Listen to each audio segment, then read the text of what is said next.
hold up, hold up, hold up, hold up, hold up. Who are you trying to convince? Yo, LYNX, welcome to Rockazaz, man. You're actually one of the first artists we hang out with. Oh, man, thank you. You know, listening to Live by Design and thinking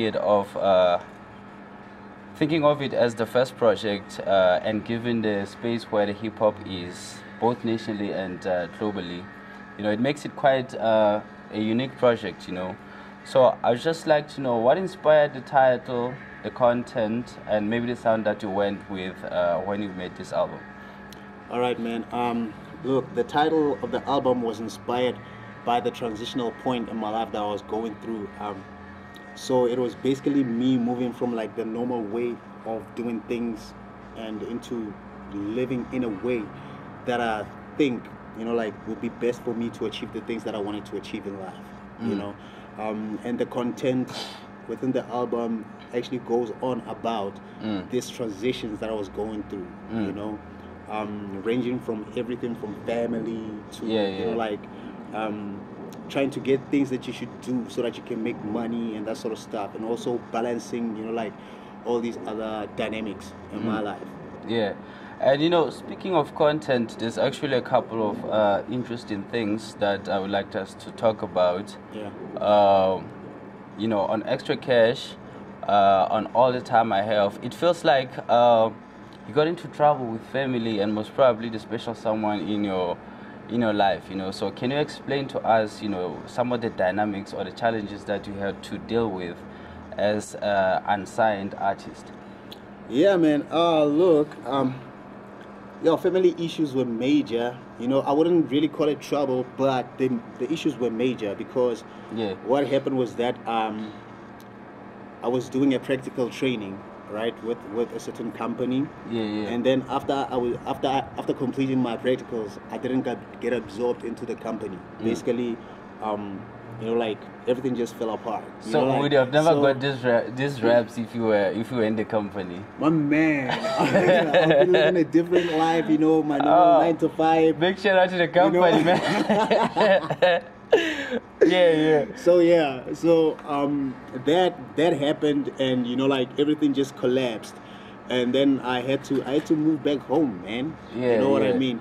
And you know, after sitting for a couple of months, you know, like writing out CVs, running around trying to get a job and that sort of stuff, man, it works on you. You know what I mean? Until I got to a point where I was like, nah, it's time for me to try to work out my own plan throughout life, you know. And I did this material, and obviously, like when you're starting to take that route, you know, like a lot of people start losing faith in you. You know, like when you're the academia type of person, you know, like, and you actually trying to get things, you know, like, right, you're trying to get a job. Everybody's motivated. Yeah, go get a job. You know, do this, make us proud and everything. And the minute you start going, I'm gonna do music. You know, everybody's like, what the hell? Like, what's wrong with you? So you're basically the artifact one at home. I was the artifact one at home. You know. So that happened, and obviously, even with my woman, my baby mama. We went, you know, into a lot of problems. You can imagine financially, you know. And all that, doing all the running ins, you know, like with recording, meeting up with people to work on certain things, you know, like have working awkward hours, you know, because when you're trying to create your own career, you know, like you actually spend more time on creating the business instead of just, you know, like knocking off at 5 o'clock and then coming home. Everybody knows you're home. You know, like all of a sudden now you have extra hours that you need to work. You know? And the money is not coming in at that time. You know, so like everything was just hard. It was just it was an uphill, man.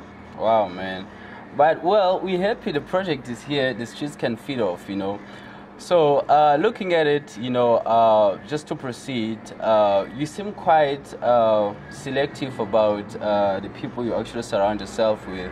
You know, when somebody listens to bossing, listens to connections, you know.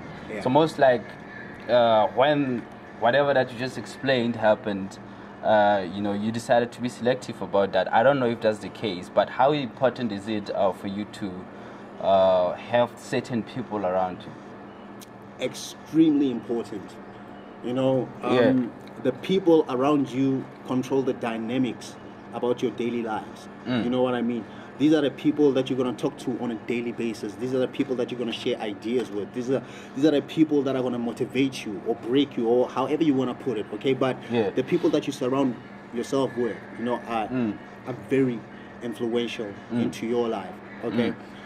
So on bossing, I talk about my little entourage, you know, like my comrades, you know, like people that I sort of like share like positive ideas with. You some know, mastermind concept. Some mastermind concept where we talk about taking over the world. That's sort of stuff. Big cheese, nigga. Yeah, you know what I mean? But obviously everything is sort of like cramped into this little neighborhood of ours and into our immediate environment. You know what I mean? Yeah. And basically we're talking about, you know, like bossing, you know, like with the idea or the view of, you know, like of making the best of what we have. You know what I mean? I talk about how, you know, like we step up to the scene and how we take, you know, how we take over in the vicinity of what we're trying to achieve. You know what I mean? How that sort of like reflects back to us inside in the society. You know what I mean? And on connections, right? On connections, I was actually talking about this other dude that I always hang out with, and by God, this is the closest friend that I ever had. But this guy, when I'm with him, we talk about things that are absolutely amazing. This would be the one person that I would say this song was dedicated to. All right, because the mentality that we're talking about is actually about the jewels that we both collected on this journey of ours, where we're trying to achieve or build this empire that we're trying, you know, like that we're trying to, you know, like build from the ground. Big shout out to that, man. You know, there's a lot of things that our people are going through, you know, and in this time it looks like, you know, making like mistakes is one of the most expensive things that one would make, you know. Go into Facebook, you see how, you know, sad people are, you know, you see how people live, you know, with regards to maybe the social stigma and all of that, you know. Does it bother you, you know, the whole social stigma thing of how people expect you to actually move or live as a human being? They don't bother me, okay, but for somebody to live according to the expectations of the society, man, it's detrimental to your own, you know, like to your own plans, to your own way of living. Because instead of now achieving things that you're supposed to achieve, you'll be achieving things that you think these people want you to achieve. I mean, like you end up trying to do things so that they can be impressed, that you can impress them, instead of you impressing yourself first. You know what I mean? So when you look at social posts and how people actually behave, you know, like on the media like that, you know, for me it's just most of the time I look at it and I'll be like, oh, but this is toxic. You know what I mean? As much as to somebody else it might be something that is good, there's nothing wrong with sharing, okay? But it is something else now to try to live up to the expectations of the people that are on social media. You know, So well, you basically like, yo, I'ma live my life, fuck these motherfuckers. Do me, dog. Okay, you know, so we're actually in a very interesting phase of music, especially hip hop, you know. Jay-Z just got his Billy, you know. Jay-Z just got his Billy. You know, Ricky Rose is out there, you know, flexing with some money on part of Miami too. Meek Mill is out there as well. So everybody's pretty much get up in this business thing, you know. Do you think, you know, as a rapper, as an artist, you know, being also a businessman would affect the craft? Because, I mean, I think it would have been easy for a lot of cats to actually focus on the business, you know, as well, and, you know, sort of share the attention with their attention with music and the craft. In my experience, I would say that knowing the business part of the music is extremely important. It's extremely important. If I would put it on a ratio, I would say if you're a musician, all right, making the music is 10% of the hustle. For real? That's making the product. What are you about then? Man. Yeah, but because I mean, we only know you about music. Just focus in there. Just focus on the music. Like, yeah.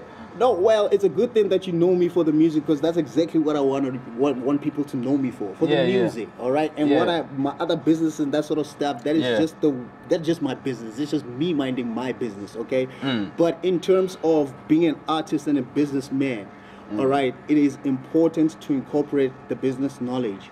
You know, like as you go along the way, because you cannot be stuck with waiting on somebody to do something for you, for somebody to help you move a level up. Okay? Yeah. Most of the time, people who are willing to help you only do so because they can see that you're progressing in a certain direction. But if you're a musician and you find yourself just making more music, but not knowing what you're going to do with it, then how is that beneficial to you as an artist? You just keep making more music and you're putting it out there, and then you wonder why you're not getting the feedback. You know why people are not getting with your music. Why is it that these things are not happening? You know, like, and as a businessman, you get to understand there are things like branding. You know, like, you need to position yourself in a certain way. You know, like, there's a certain way you need to sell your image as an artist. You know, like, there's a certain way you need to present the music that you're making. You know what I mean? You know, and those things should actually add to your craft. You know, they build onto your craft, because you're becoming a better person. You're becoming smarter. Like you're picking up new principles about life and how to apply yourself to these principles. You know, and I can only imagine that can only, you know, like, build on to what you already know, you know, as an artist. Yeah.